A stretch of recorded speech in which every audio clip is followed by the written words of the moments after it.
الله نحمده ونستعينه ونستغفره ونؤمن به ونتوكل عليه ونعوذ بالله من شرور أنفسنا ومن سيئات أعمالنا من يهده الله فلا مضل له ومن يضلله فلا هادي له ونشهد أن لا إله إلا الله وحده لا شريك له الذي أرسله بالحق بشيرا ونذيرا وداعيا إلى الله بإذنه وسراجا منيرا أما بعد أعوذ بالله من الشيطان الرجيم بسم الله الرحمن الرحيم إنا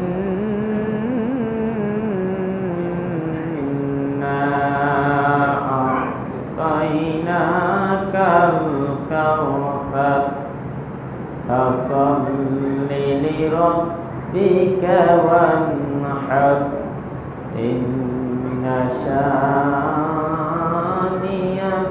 هو الأبتر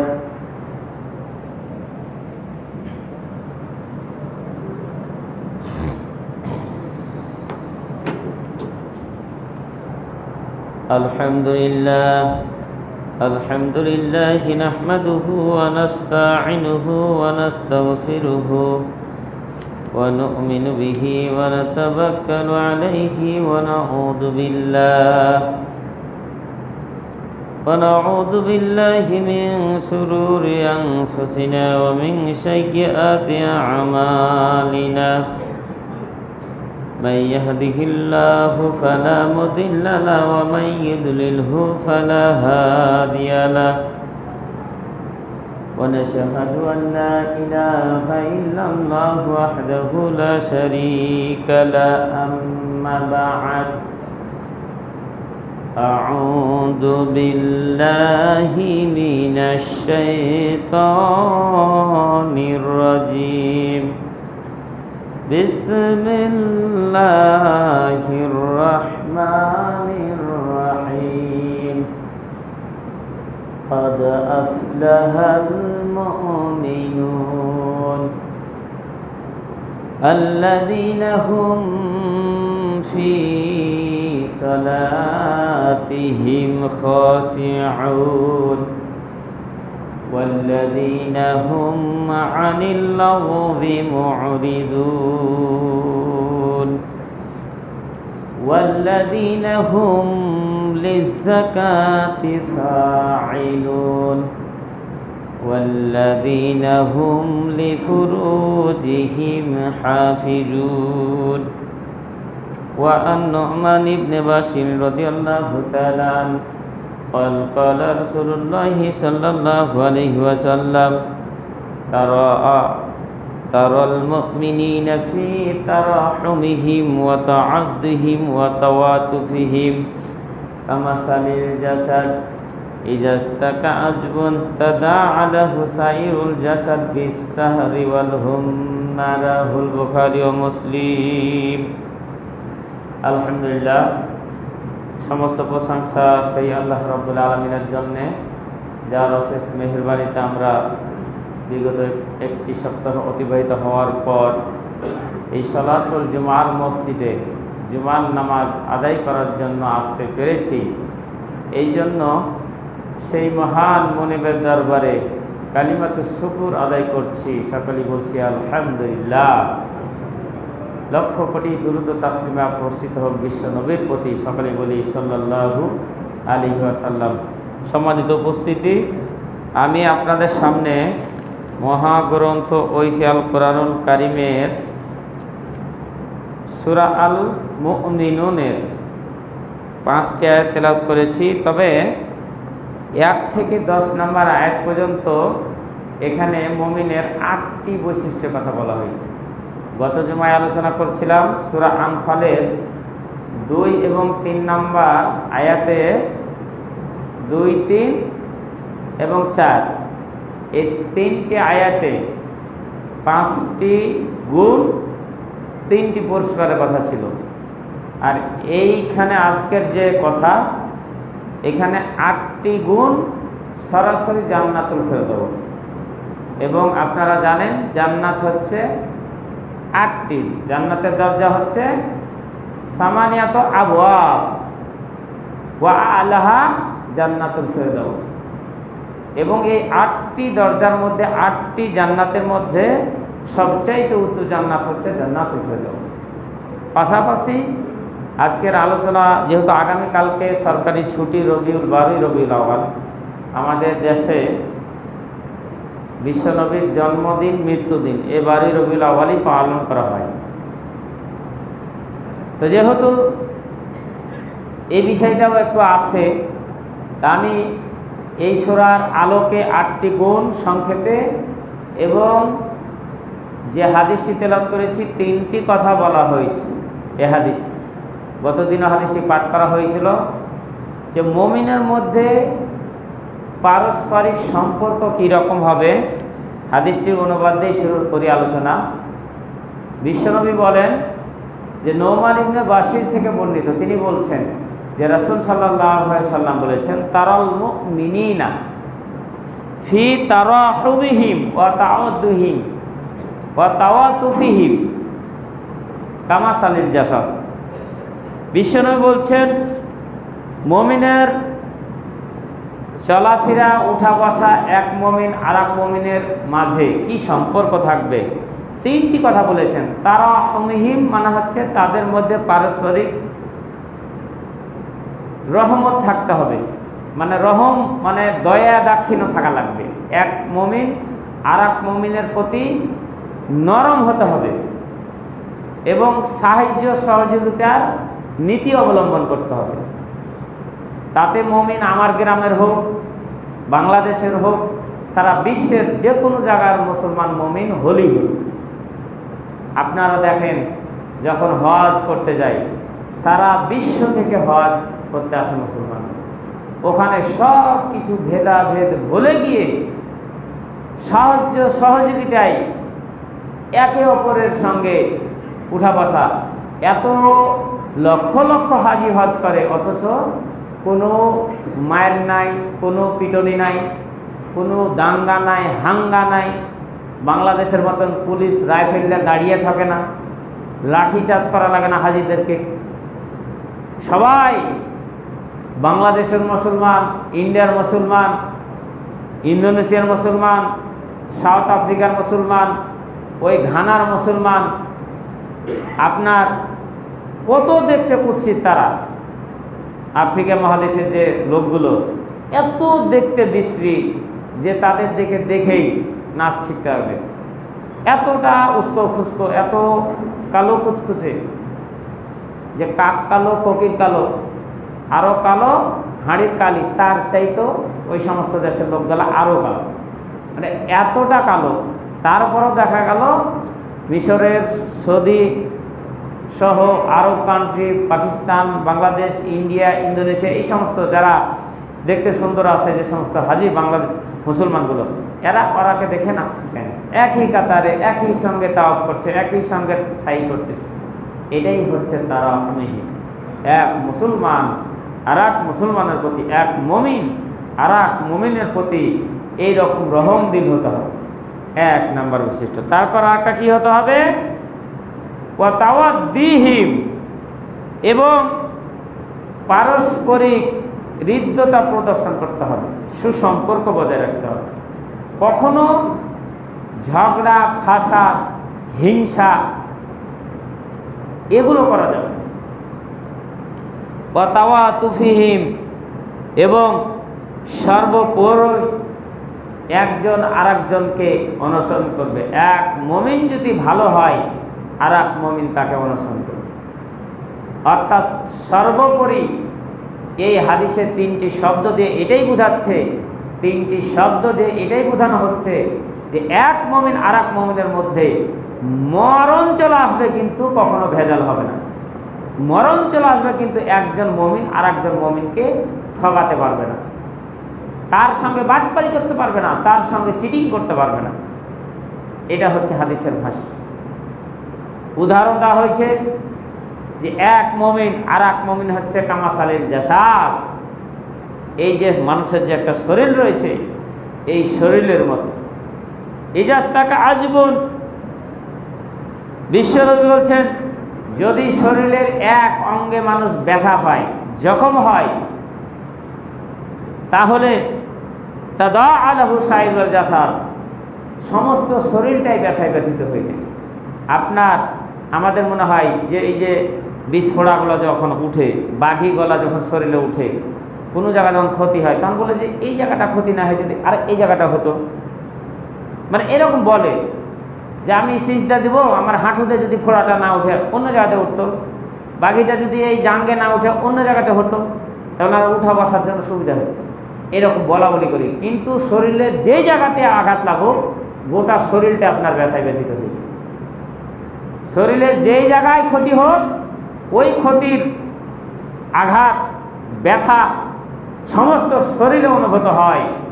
বিশ্বনবী বলছেন ওই এক ক্ষতর জন্য গোটা শরীরটাই রাত্রে ঘুমাতে পারে না, সারা রাত্রি নিদ্রাহীনতায় তারা থাকে, নিন্দ ছাড়া তারা চলে, নিন্দ পারতে পারে না, এত কাতরায়, এবং গোটা শরীরে জ্বর চলে আসে, গোটা শরীরে জ্বর চলে আসে। তাহলে এটা হচ্ছে মুমিনের উদাহরণ। শরীরের এক অঙ্গ যদি ক্ষতি হয় সমস্ত শরীর যেমন ব্যথায় ব্যথিত হয়ে যায়, এক মুমিনের চরিত্র হতে হবে এরকম যে একজন মুমিন যদি ব্যথায় ব্যথিত হয়, কষ্ট পায়, আপনি ওই শরীরের মতন আপনাকে ব্যথায় ব্যথিত হতে হবে, তার জন্য জীবন দিয়ে দিতে হবে। ওই মুমিনের জন্য আপনার জান মাল দিয়ে সর্বত্র তাকে উদ্ধার করতে হবে। এটা হচ্ছে মুমিনের বৈশিষ্ট্য। প্রিয় হাজিরিন, তাহলে এই একটা হাদিস।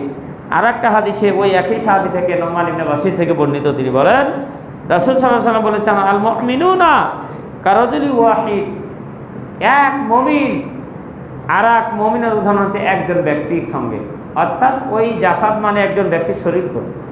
এই হাদিসের ভাষ্য যে এটা মিশকাত শরীফের হাদিস, ওটা আছে বুখারী মুসলিম শরীফের হাদিস ছিল যে কারাজুলি ওয়াহিদ, একজন ব্যক্তির মতন, ইনিস তাকা আইনাহু ইস্তাকা কুল্লুহু, ইনিস তাকা রাসাহু ইস্তাকা কুল্লুহু। এখানে ফের দুইটি স্পেশালিস্ট আলাদাভাবে দুইটি অঙ্গের কথা বলা হয়েছে। যদি তার চোখে ব্যথায় ব্যথিত হয়, চোখে যদি আঘাত পায় গোটা শরীরই তার আঘাত করে। ওয়াইনিস তাকার আসাহু, মাথায় যদি সে আঘাত পায় গোটা শরীরে সে ব্যথায় ব্যথিত হয়ে যায়। এটা হচ্ছে এই হাদিসের ভাষ্য। সর্বোপরি যেটা বলতে পারবো, এই দুটা হাদিস থেকে আমরা যেটা জানতে পারলাম, কখনো মুমিন আর এক মুমিনের থেকে আলাদা হতে পারে না। এই হাদিস দুটার অনুবাদ যদি আমাদের এখন বর্তমান সমাজে যদি মিলাই, বিশ্বনবী বলেছেন যে ইফতারাকা নাসারা ইহদা ওয়া সাবিঈনা ফিরকাতান ওয়া ইফতারাকা ইহুদিয়া সাবিঈনা ইসনানি ওয়া সাবিঈনা ফিরকাতান ওয়া উম্মতি সালাসু ওয়া সাবিঈনা ফিরকাতান। তিনটি কথা এখানে হাদিসের, যে কিয়ামতের আগে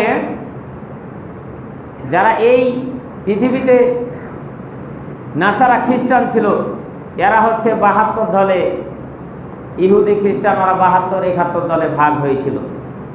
আর আমার উম্মত কিয়ামতের আগ পর্যন্ত 73টা দলে ভাগ হয়ে যাবে, এরা সবাই মুসলমান। এই যে 73টা দলে ভাগ হবে, এরা সবাই মুসলমান। কুল্লু হুন্না নার অথবা কুল্লু হুমুন নার, সবাই যাবে জাহান্নামে ইল্লা ওয়াহিদা, একটা বাদ দিয়ে, সেটা হচ্ছে মা আনা ওয়া আনা আসহাবি। যেটা হচ্ছে আমি এবং আমার পথ অনুসরণ করে যারা চলবে ওই দলটা যাবে জান্নাতে, আর ওই 72টা দল যাবে জাহান্নামে। এখন আপনি আমি দেখেন যে রাসূলের ওই দুইটা হাদিস থেকে বললাম যে মুমিনের চরিত্র হতে হবে একটা শরীরের মতো, একটা ব্যক্তির মতন, একটা গোটা এই 3.5 হাত বডির মতন, যে একটা অঙ্গে ব্যথা হলে গোটা শরীরটাই ব্যথায় ব্যথিত হয়, হাতে যদি ব্যথা লাগে গোটা শরীরটা ব্যথায় ব্যথিত হয়। এখন বর্তমান আমাদের মাঝে কত ফেরকা আপনি চিন্তা করেছেন? জামাত আলাদা, চরমনাই আলাদা, খেলাফতে মজলিস আলাদা, হেফাজতে ইসলাম আলাদা, আহলে হাদিস আলাদা, জমিয়ত আহলে হাদিস আলাদা, যুব সংঘ আলাদা। আপনি যদি খাতা কলম নিয়ে এখন যদি বসতে যাই, বাংলাদেশে ওই 72টা দল কাছিয়ে গেছে। সারা পৃথিবীর সব দল মিলে যদি করতে যান, আপনার 73 দল কাছে গেছে, 73 দল কাছে গেছে। সবাই বলছে আমাদের অনুসরণ করো, আমরা সঠিক পথে আছি, আমরা জান্নাতের পথে আছি। বিশ্বনবীর কথাকে ভুল, বিশ্বনবীর কথাকে ভুল কখনো ভুল যাবে না। কিয়ামতের আলামত আস্তে আস্তে আস্তে আস্তে আস্তে আস্তে আগে চলে আসছে। সবাই জান্নাতের পথে ডাকছে, সবাই কোরআন হাদিসের পথে ডাকছে। আপনি যাবেন কার পথে? আপনি কোনটাকে অনুসরণ করবেন? আপনাকে জেনে বুঝে পদক্ষেপ নিতে হবে, অনুসরণ করতে হবে। আপনি যার তার দলে আপনি ঢুকে গেলেন হবে না। আপনাকে বুঝে শুনে যেটা হচ্ছে সঠিক পথ সেটা আপনাকে বাঁচতে হবে। যদি বলা যায় যে ওই সঠিক পথটা কিভাবে বাঁচব, আপনি তো লেখাপড়া কিছু জানেন না, আমি তো লেখাপড়া কিছু জানি না, তা আপনি যে বিয়ে শাদী করছেন, আপনার সংসার লেখাপড়া যে জানেন না, কেউ কি চালিয়ে দিচ্ছে?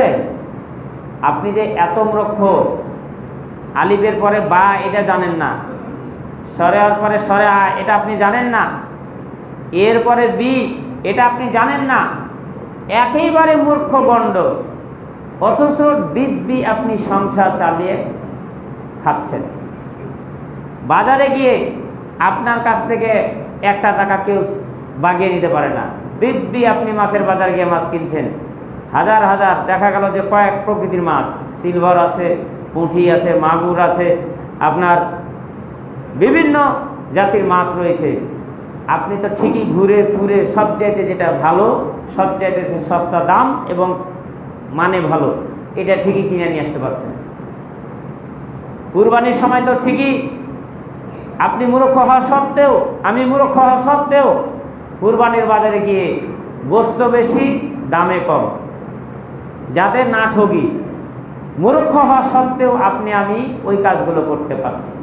তাহলে দুনিয়ার সব কাজ আপনার দ্বারা সম্ভব হচ্ছে সঠিকভাবে পরিচালনা করা, দিন ইসলামের কাজে কেন আপনার মানে সম্ভব হবে না? কেন তখন আপনি নিজেকে সারেন্ডার করছেন যে আমরা মূর্খ সূর্খ বিষয়, আমরা হচ্ছে মূর্খ মানুষ, কোরআন হাদিস পড়তে জানি না, কোনটা সঠিক কোনটা বেঠিক বুঝি না, হুজুররা যেদিকে যে যখন যেদিকে ডাকে সেদিকে তখন দৌড়। আপনি যাবেন কেন? একদল আমাদের মাঝে রয়েছে, জিকির করতে করতে করতে করতে একেবারে মটকাতে উঠে যায়। ওই যে তিরপালের জালসার তিরপাল থাকে, এত জিকিরে মশগুল হয়ে যায়, লাখ বাইরে খুঁজে দেখা হলো যে ইয়াতে চলে গেছে, মানে তিরপালের মাথাতে উঠে দাঁড়িয়ে আছে। আবারও দেখা যায় উজানি পীর ফরিদপুর, ওরা এত মানে জিকিরে মশগুল হয়ে যায়, লাখ হুজুরের উপর যে পড়ে যায়, মানে নিচ থেকে ব্যাংকের মতন লাভ দেয়। এবার যে কোথায় তখন বলে যে ওর উপর কি মানে রাসূলে আশেক হয়ে গেছে, মানে রাসূলের প্রেমে এতই মাতোয়ারা হয়ে গেছে, ও আর পৃথিবীতে নাই। মানে 1 লাফে ব্যাংকের মতন যে বক্তার উপর যে পড়ছে, ওকে তখন অনেকে তখন এইভাবে ঘিরে রাখে, মানে যে যাতে লাভ দেন আসলে আসে, মানে আর কিছু আর হুঁশ দেন নাই, বাসের উপর উঠে যায়, তিরপালের উপর উঠে যায় লটকে আসে। এরা হচ্ছে আপনার কি রাসূলের প্রেমে মাতোয়ারা হয়ে এই কাজ করে। বিশ্বনবী এই কাজ করছে, এই কাজ করেছে? আপনি 8 রশিদের দুধে যান, মেয়ে ছেলে একাকার, গরু তো হাজার হাজার গরু ছাগল, আপনি আমি টেরাকে গিয়ে আপনার দিয়ে আসি, তাদেরকে দিয়ে আসি। এই যে সবাই কোরআনের কথা বলছে, সবাই হাদিসের কথা বলে অনুসারী তৈরি করছে, বিশ্বনবীর ইলা করছিল। আবার আর এক শ্রেণীর দল রয়েছে, মসজিদে মসজিদে পিকনিক খেয়ে বেড়ায়। এরা দুনিয়া মানে ধ্বংস হয়ে গেল কি হয়ে গেল ইলা দেখবে না, দুনিয়া যে ধ্বংস হয়ে গেল এগুলো তাদের দেখার প্রয়োজন নাই। এই মসজিদে 3 দিন, আর এক মসজিদ 3 দিন, আর এক মসজিদ 3 দিন, 40 দিন এক চিনছে। এদের এটাকে সারা জিন্দেগি ঘুষ খেয়েছে, সারা জিন্দেগি ঘুষ খাইতে খাইতে খাইতে খাইতে খাইতে খাইতে ভুঁড়ি মোটাইলো, চুল পাকলো, দাড়ি পাকলো, আর ওপর নিচ সব পেকে গেল। রিটায়ার্ডের পর এখন চিন্তা ভাবনা করলো, এখন চিল্লা দিয়ে গেল। 3 চিল্লা মানে জান্নাত ফ্রি। টুঙ্গিতে যাওয়া মানে 2 টুঙ্গিতে উপস্থিত হওয়া মানে হজ একটা করার সমান সওয়াব। এগুলো রাসূল বলেছিল। তাহলে বাংলাদেশের টুঙ্গি পাকিস্তানে আর এক টুঙ্গি তৈরি করবে, ভারতে আর এক টুঙ্গি তৈরি করবে, আপনার বিভিন্ন দেশে টুঙ্গি তৈরি করে কী দরকার কোটি কোটি লক্ষ লক্ষ টাকা খরচ করে আপনার হজ করতে যাওয়া।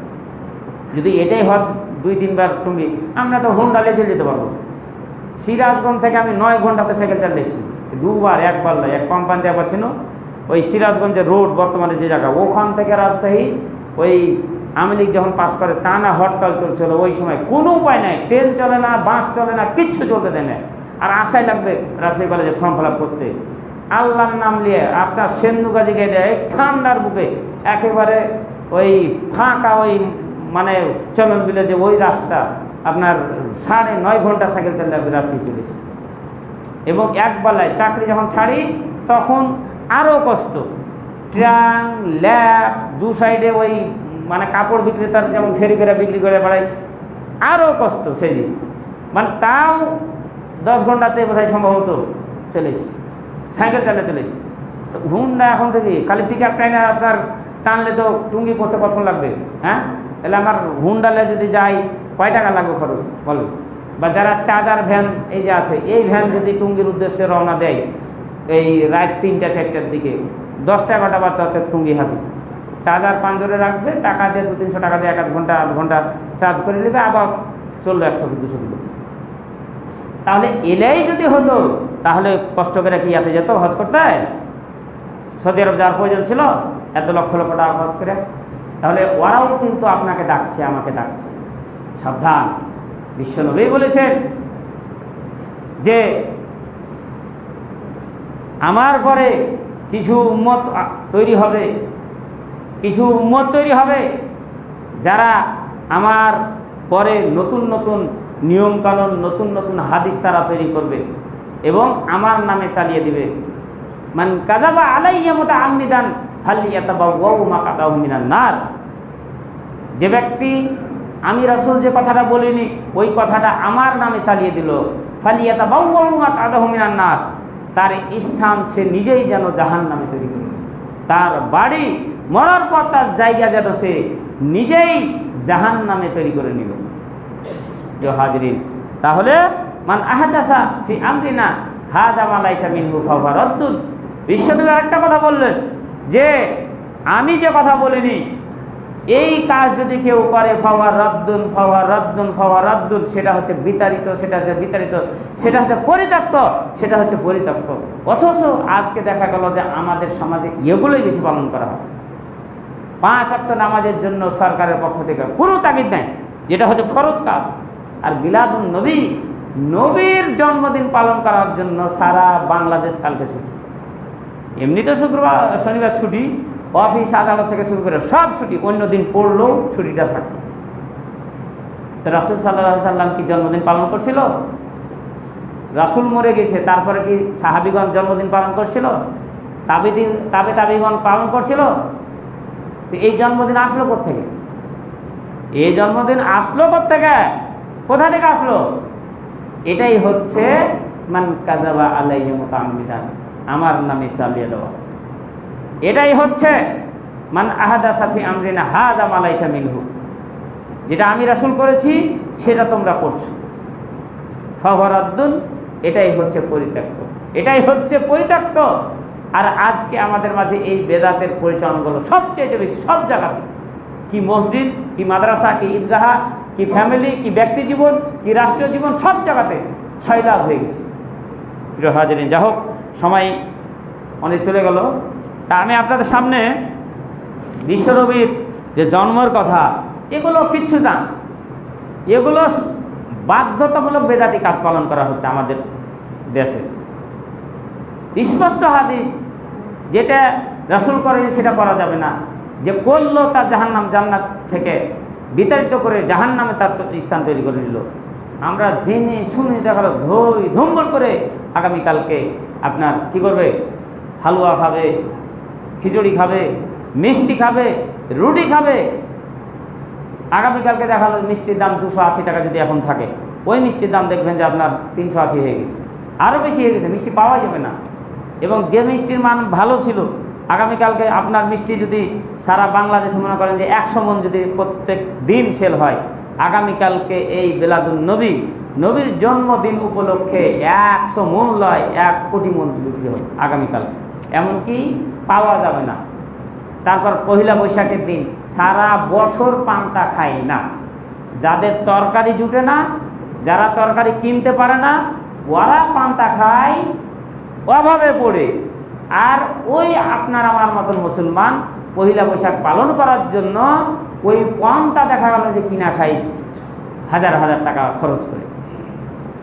সারা বছরে একদিন ইলিশ কেনা, সেই দিন দেখা গেল যে হাজার হাজার টাকা খরচ করে ইলিশ। এগুলো হচ্ছে আমরা মুসলমান, এগুলো হচ্ছে আমরা মুমিন, নিজেকে দাবি করছি, অথচ রাসূলের তরিকা আমরা নাই। কখন যে ছিটকে চলে গেছি আমরা নিজেও জানি না। বিশ্বনবী সাল্লাল্লাহু আলাইহি সাল্লাম সময় যেহেতু চলে গেল, আজকে ওই সূরা মুমিনের আলোচনাটা রেখে দিলাম। বিশ্বনবীর চরিত্র সম্পর্কে আজকে আলোচনাটা করে ফেলি। তো বিশ্বনবী এই যে তার সুন্নাত পালনের ব্যাপারে অসংখ্য হাদিস রয়েছে, অসংখ্য আয়াত রয়েছে। তার মধ্যে এক নাম্বার, লাকাদ কানা লাকুম ফি রাসূলিল্লাহি উসওয়াতুন হাসানাহ, সূরা আহজাবের 21 নম্বর আয়াতে সুন্দরভাবে তিনি বলে দিয়েছেন যে বিশ্বনবীর চরিত্রটা কীরকম ছিল, বিশ্বনবীর চরিত্রটা কীরকম ছিল এটা দেখতে হবে না। আল্লাহ রাব্বুল আলামিন বলেন, লাকাদ কানা লাকুম ফি রাসূলিল্লাহি উসওয়াতুন হাসানাহ, বিশ্বনবীর ব্যক্তি জীবন থেকে শুরু করে পারিবারিক জীবন, বিবাহিত জীবন, ব্যক্তিগত জীবন, সামাজিক জীবন, আন্তর্জাতিক রাষ্ট্রীয় জীবনের সর্বক্ষেত্রে যারা বর্তমানে মুমিন রয়েছে এদের আদর্শ আমি নিহিত করে রেখে দিয়েছি। বিশ্বনবী যেভাবে চলতে বলেছেন, কোনো আর্গুমেন্ট ছাড়া, কোনো প্রশ্ন ছাড়াই আপনাকে আমাকে মেনে নিতে হবে যে এটাই বিশ্বনবী। আপনি ব্যক্তি জীবনে কিভাবে চলেছেন, একটা যুবক ছেলে কিভাবে চলেছেন, বিশ্বনবীর দিকে লক্ষ্য করতে হবে যে যুবক অবস্থা বিশ্বনবী কেমন চলেছে। তিনি তো তখন নবুয়ত পাননি, তার ব্যবস্থা, তার ব্যবহার, আচার, আখলাক কেমন ছিল আপনি ওদিকে যদি খোঁজ নেন।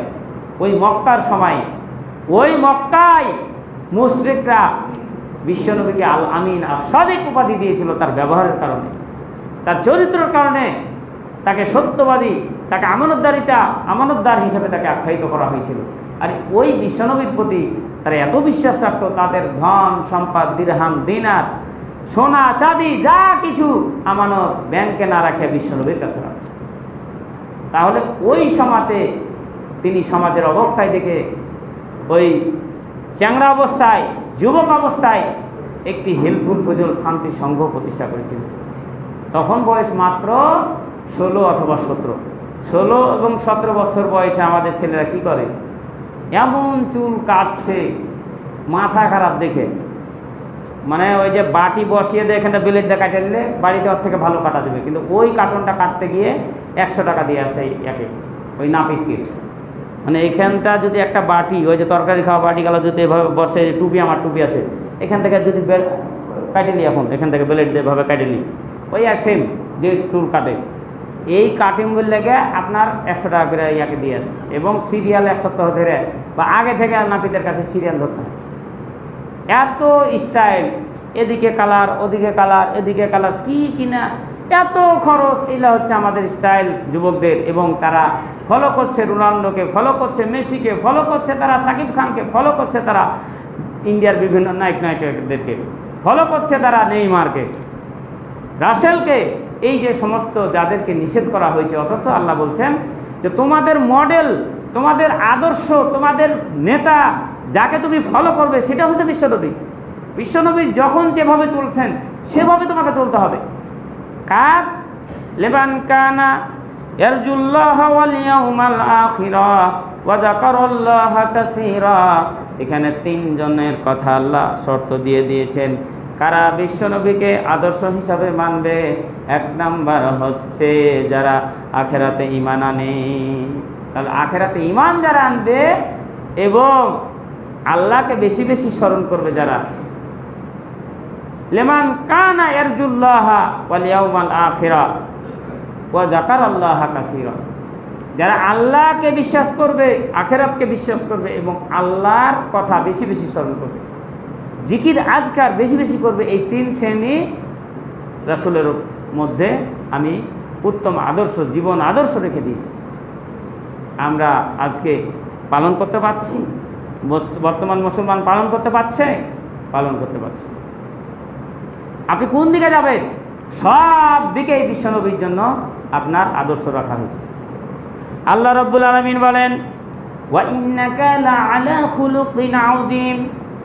বিশ্বনবীর চরিত্র হচ্ছে পৃথিবীর মধ্যে হযরত আদম আলাইহিস সালাম থেকে শুরু করে কিয়ামত পর্যন্ত যত মানুষ এই পৃথিবীতে এসেছিল, এখন যত মানুষ আছে, কিয়ামত পর্যন্ত যত মানুষ আসবে, সমস্ত মানুষের মধ্যে সবচাইতে শ্রেষ্ঠ চরিত্রের অধিকারী আমি আল্লাহ বিশ্বনবীকে করে দিয়েছি। ওয়া ইন্নাকা লাআলা খুলকিন আযীম। আমার নবীর চরিত্রের সার্টিফিকেট স্বয়ং আল্লাহ তাআলা দিয়েছেন। আর আপনার আমার চরিত্রের সার্টিফিকেট ইনওয়ানে দেয়, তাই না? আপনি বাটপার, আপনি ঘুষখোর, আপনি সুদখোর, আপনি মাগিবাজখোর, আপনি এত চরিত্রের অবনত আপনার চাইতে আপনাকে, আপনি হযরত উমার যে রাস্তা দিয়ে যাইত ওই রাস্তা দিয়ে 40 দিন শয়তান যাইত না। আর আপনি যে রাস্তা দিয়ে যাইতে যাবেন ওই রাস্তা দিয়ে শয়তান বলবে আমি আর ওই রাস্তা যাব না, কারণ আমার ভাইরা ভাই যাচ্ছে, ওই আমার কাজটা করে ফেলবে। হযরত উমরকে দেখে ভয়ে পালাতো যে এই রাস্তাতে যাওয়া যাবে না, উমরের মুখোমুখি হওয়া যাবে না, ও এত খাঁটি মুসলমান, বুঝছেন? তাহলে হযরত উমরকে দেখে শয়তান এইভাবে ভয় করতো। আর আপনাকে আমাকে দেখে শয়তান এত ভালোবাসে যে বলবে যে আমি আর যাই কি করবো, আমার ভাইরা ভাই যাইছে, ও আমার কাছ থেকে ওই ভালো কাজ করবে আমার চাইতে। আমি মানুষের মধ্যে যে শয়তানি করতে ঢুকাতে পারবো, আমার চাইতে এই ভাই যাইছে, এই ভাইরা ভাই বেশি ভালো পারবে। তাহলে এত চরিত্রের অবনত আপনার আমার, এই চরিত্র আলা লোক ইউনিয়নে গিয়ে এমনভাবে আপনার চরিত্র দিয়ে দিলে এটা উমুকের বেটা উমুক, উমুক গ্রাম নিবাসী, ইয়ার চাইতে ভালো মানুষ বিশ্বে একটাও নেই। এর দ্বারা কোনো ক্ষতি হয় না, বাংলাদেশের কোনো ক্ষতি হয়নি, বিশ্বের কোনো ক্ষতি, এত চরিত্র আপনাকে দিয়ে দিল, অথচ আপনি ভালো কাজ বোধহয় একদিনে একটাও করেন। আর আপনাকে ভালো কাজের চরিত্র সার্টিফিকেট ওইখান থেকে 100 টাকা বা 150 টাকা নিয়ে আপনাকে দিয়ে দিল। তাহলে এই চরিত্রর অধিকারী আপনার আমার কোনো উপকার আসবে? ওই নেতা যদি হয়, উনি যদি মেম্বার হন, উনি যদি চেয়ারম্যান হন, উনি যদি এমপি হন, তাহলে এত খারাপ লোকও আপনার ইউনিয়নে যে ভালো সার্টিফিকেট দিয়ে দিচ্ছে, ভালো সার্টিফিকেট দিয়ে দিচ্ছে। জাহাঙ্গীরনগর বিশ্ববিদ্যালয় জসিম বলে 100টা নারীর সঙ্গে সঙ্গম করেছিল, জেনা করেছিল। ওই সময় আপনার মিষ্টি বিলিয়ে অনুষ্ঠান করেছিল এবং শেখ হাসিনা বলেছিল যে দূর ছেলে এতটা মেয়ের সঙ্গে করতে হয়, হ্যাঁ, মানে খুশিতে। তাহলে ও হচ্ছে একটা যদি জেনা করে, ও যদি আনম্যারিড পার্সন হয়, তাহলে 80টা ব্যত্রাঘাত মেরা তাকে করে দিতে হবে, দেশ থেকে 1 বছরের জন্য বিতাড়িত করে দিতে হবে। আর যদি সে বিবাহিত পুরুষ হয়, ওকে রজম করে, অর্থাৎ বুক পর্যন্ত, মাজা পর্যন্ত মাটির মধ্যে পুঁতে তাকে পাথর মেরে হত্যা করে দিতে। আর ও 100টা মেয়ের সঙ্গে মিলামেশা করার পরও তাকে সরকারের পক্ষ থেকে পুরস্কৃত করা হয়েছে, অনুষ্ঠান করে সারা আনন্দ ফুর্তি করছে। তাহলে ওই ব্যক্তিও কিন্তু বাংলাদেশে বেঁচে আছে এখন পর্যন্ত, কারণ তাতে মৃত্যুবরণ হয়নি, জেলও খাটেনি, কিছুই হয়নি। তাহলে ওই সমস্ত লোকগুলা দিয়ে কি হবে? জেনার প্রচার খাবে, তো শয়তানও তো ভয় খাবে অর্পানদের যে বাপরে বাপ, এর পাশে যাওয়া যাবে না। ই যদি ছাত্র অবস্থাতে যদি 100 মেয়ের সঙ্গে সঙ্গম করতে পারে, তাহলে ই এখন আরও কত গতিতে ই আগাবে। তাহলে আপনি দেখেন ওই নেতা, ওই লোক, ওই চরিত্রের অধিকারী আপনি মডেল হতে পারবে? অথচ দেখেন সে বিশ্ববিদ্যালয় থেকে পাস করে হয়তো সে বিশেষ ক্যাডার হয়ে গেছে বা যে কোনো বড় চাকরি করতেছে। তাহলে ওয়ার আন্ডারে যদি কোনো মহিলা অফিসার থাকে, মহিলা মানে কর্মী থাকে, হেফাজত থাকবে? ও যদি অফিসার হয়, আপনারা ভিডিওতে দেখতে পাচ্ছেন বিভিন্ন কুকর্ম কত ফাঁস হচ্ছে ছবি। সম্মানিত উপস্থিতি, আল্লাহ রাব্বুল আলামিন বলছেন এই সমস্ত নেতা খেতা, এই সমস্ত মানে দুশ্চরিত্র লোকের অনুসরণ তোমাকে করা লাগবে না। খালি তুমি মিষ্টি খেয়ে এই যে বছরে একদিন জন্মদিন এবং মৃত্যুদিনে তুমি সরকারিভাবে ছুটি দিয়ে তুমি পালন করলে, এর জন্য তোমাকে আল্লাহ খুশি হয়ে জান্নাত দিয়ে দিবে? বিশ্বনবী কবর থেকে ওই রওজা মোবারক থেকে খুশি হয়ে দেখছেন যে আমার উম্মত কত খুশি, আজকে সারা বাংলাদেশে মিষ্টি শেষ করে দিল, আমার ভালোবাসায় হালুয়া শেষ করে দিল, মিষ্টি শেষ করে দিল, ক্ষীর শেষ করে দিল, এত খুশি হয়ে গেছে। বিশ্বনবী বলেন, হযরত ইবনে আব্বাস থেকে বর্ণিত, তিনি বলেন, মান তামাসসাকা বিসুন্নতি ইনদা ফাসাদি উম্মাতিন ফালাহু আজরু মিয়াতা শাহিদিন, রাহুল বাইহাকি শরীফে হাদিস। বিশ্বনবী বলছেন, আমার উম্মত যখন ফাসাদে পড়বে, আমার উম্মত যখন সমস্যার সম্মুখীন হবে, এই সময় কেউ যদি কঠিন মুহূর্তের সময় যদি আমার নবীর একটা সুন্নত যদি কেউ চালু করে, সমাজে ভালো কাজটা যদি সমাজে চালু করতে পারে, ফালাহু আজরু মিয়াতা শাহীদ, 100টা শহীদের যে নেকি। একটা শহীদ মানে কি? আল্লাহর রাস্তায় আপনি নিহত হলেন, নিহত হওয়ার সঙ্গে সঙ্গে আপনার জন্য জান্নাত বেলা হিসাব ছাড়াই। এটা হচ্ছে শহীদের মর্তবা, শহীদের মর্যাদা। আর এই রকম শহীদ 100টা শহীদের সমান। একটা যদি সুন্নাত আপনি যেই জায়গায় ওই সুন্নাতটা চালু নাই, চালু যদি করতে পারেন বিশ্বনবী, তাহলে এই যে সুন্নাত আপনার যদি বিশ্বনবীর আমলে যদি থাকতো যে হ্যাঁ জন্মদিন এবং মৃত্যুদিন পালন করা যাবে, তাহলে এই 100টা শহীদের সুন্নাত কেউ কি ছাড়তো? এটা বন্ধ করাটাই আপনার 100টা শহীদের সমান মর্যাদা পাবে। মানে এই বেদাত যে সমাজে চালু আছে, এটা জন্মদিন মৃত্যুদিন, এটা বন্ধ করাটাই হচ্ছে বিশ্বনবীর এই কথা, যে সমাজটা বেদাতে ভরপুর হয়ে গেছে। এই বেদাতটাকে যদি আপনি রুখতে পারেন, আপনি যদি সমাজ থেকে উৎখাত করতে পারেন, তাহলে সঠিক সুন্নাতটা আপনি চালু করলেন। আর এই চালু করলে আপনি 100টা শহীদের সমান সওয়াব পেয়ে যাবেন। এটা পারবেন? আপনি পারবেন? আমি পারবো? সম্ভব? সম্ভব। অথচ যে লোকরা আজকে দেখবেন কালকে কোটি কোটি টাকা খরচ করবে, ওর আগে যদি একটা সুন্নাতের জন্য কথা বলতে হয়, তারা শুনবে না। তারা বলবে এরা হচ্ছে লামাযহাবী, এরা হচ্ছে কি লামাযহাবী, এরা হচ্ছে আল হুদুস, আল হাদিসলা, এরা হচ্ছে আল হুদুস। এইরকম বিভিন্ন কটাক্ষ করে। আবার বিভিন্ন দেখবেন ওই যে এভাবে হাত তোলে, এভাবে ই করে, পাকে দেখালো যে ছিত্রে একবার ই করে দিচ্ছে, মানে পায়ে পা মিলাচ্ছে, ব্যঙ্গ বিদ্রুপ করে রাসূলের সহিহ হাদিসগুলোকে তারা মানে কি করে ছবি তুলে সমাজের মাঝে নেটের মধ্যে তারা ছড়িয়ে দিয়েছে। আরে ভাই, আপনি সুন্নাতটা পালন করছেন না, আপনি করেন না, কিন্তু এভাবে তো বিদ্রুপ করতে পারেন না, ব্যঙ্গ করতে পারেন না। এটা বিশ্ব নবীর সঙ্গে বিদ্রুপ করা হচ্ছে। আর একটি সুন্নাত যদি আপনি পালন না করেন, মান রাগবা আন সুন্নতি ফালাইসা মিন্নি, একটি সুন্নাতকে যদি আপনি অস্বীকার করেন, তাহলে আপনি আমার উম্মত নন, বিশ্বনবী বলছেন। তাহলে আপনি পালন করতে পারেন না, আমি পালন করতে পারি না, সেটা হচ্ছে আমরা মাজুর, আমরা দুর্বল, এটা আমাদের অক্ষমতা। কিন্তু আপনি আমি ওটাকে নিয়ে পঠব্য করবো, এটা কি ঠিক? এটা কি ঠিক? আজকে এই যে লাঠিলে খুতবা দিচ্ছি, এই যে দাঁড়িয়ে খুতবা দিচ্ছি, এটা কার কথা? আমার বাপদাদার কথা? হ্যাঁ, আমার বাপদাদার কথা। এই লাঠিলে খুতবা দিয়েছেন, খেজুরের গাছে হিলান দেয় তিনি, খেজুরের ডাল খুতবা দিয়েছেন, খেজুরের গাছকে মেম্বার করেছেন। এই কারণেই তো আপনার এই যে মেলা মসজিদে আপনার ইট দিয়ে মেম্বার গালা তৈরি করা হয়েছিল। তারপর দেখা হলো যে সহিহ হাদিসে আছে যে রাসূলের যুগে কি ইট ছিল না, মাটি ছিল না, মসজিদের সঙ্গে তো বালিকে ধাপ ধাপ করে তো ওটাকে উঁচা করা, ওটাকে মেম্বার করতে পারতেন। কেন তিনি খেজুরের ডালের উপর চড়ে, খেজুরের গাছের ওই মুঠার চড়ে কেন খুতবা দিয়েছেন? তার মানে কি বোঝা হয়েছে যে কাঠের আপনাকেই লাগবে, ওই মসজিদের ওই ইট বালু দিয়ে আপনার মেম্বার চলবে না। মেলা মসজিদে আগে বানিয়েছে, পরে যারা সহিহ পথে আসার ইচ্ছা করেছে কমিটি মসজিদে থেকে বলার পর ওটাকে ভাঙ্গে ফেলা, নতুনভাবে আবার এই কাঠের করছে, মেম্বার করছে। তাহলে এই যে একটা সুন্নাত পালন করছে, আমার নেকি পাবো। আর যদি না পালন করি, আমি আল্লাহর কাছে ক্ষমা চাইবো যে পালন তো করতে পারছি না। যাই হোক, সময় পার হয়েছে। আমি আপনাদের আকল আহ্বান করবো যে আমাদের সমাজে অসংখ্য বেদাত চালু রয়েছে। বিশ্বনবীর ভালোবাসার নাম দিয়ে কত যে বেদাত আমাদের সমাজে চালু রয়েছে, এই সমস্ত বেদাতগুলোকে আপনাকে কী করতে হবে? রুখতে হবে।